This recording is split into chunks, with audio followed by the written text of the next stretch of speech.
in your HostGator, which is your website management control panel or C panel, I want you to, this is what it should look like when you log in. I want you to scroll down to the bottom, and we've got to take note of two numbers. See this section here that says name servers?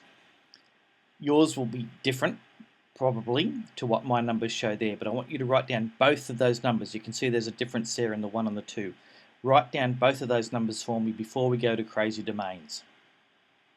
Now I'm switching over to my Crazy Domain control panel, and when you're in your panel here, I want you to click on Domains, and that will open up your list of all the domains that you have. Now when you find the domain name that you want to administer, now remember, this is not setting up the website, this is called changing the name server settings, and it's just the way that the internet knows where to find your website. Okay, so we click on the domain that you want to manage, and that will bring up all the information about the domain. Scroll down to the bottom here until you come to name server details, and you'll see there that there's four server settings for your domain name. Now I want you to come to update name servers there, and your initial domain will probably only have 2 name server settings. Okay, so just wait for that to load.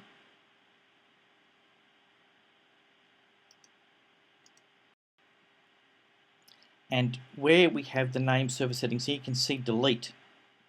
I want you to hit delete for each of those that you have a name server setting for. Okay, and that will come up with blank spots. Then, when that's all blank, you see here we have add name server. Host name is where I want you to type in the numbers that we copied down from HostGator. Okay, remember our little HostGator numbers here? You need to put those numbers into these new settings, and that, because these are deleted, this will say name server 1 and 2. You put those in, this IP address will happen automatically, or it should do. It doesn't matter if it doesn't, but it will probably happen automatically. You just need to fill in there with the 2 different name servers that you've got over here on HostGator, and then click on the update servers. Now, to update the servers can take up to 48 hours. It generally doesn't. Sometimes it can take just a couple of hours. But when you do that, it can take up to 48 hours. So that means if you type in the domain name and you're looking for it, it might come up automatically as hosted or parked at Crazy Domains as opposed to HostGator.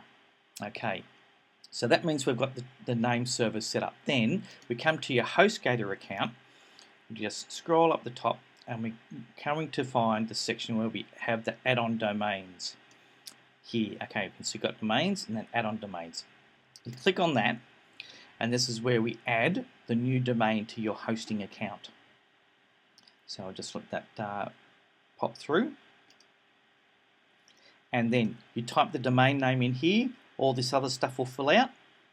You can put a new password in for that particular domain name if you want, and then just click on add domain. And then you can start to set up your actual website. So let me know if that is all clear, and yeah, we'll go from there. See ya.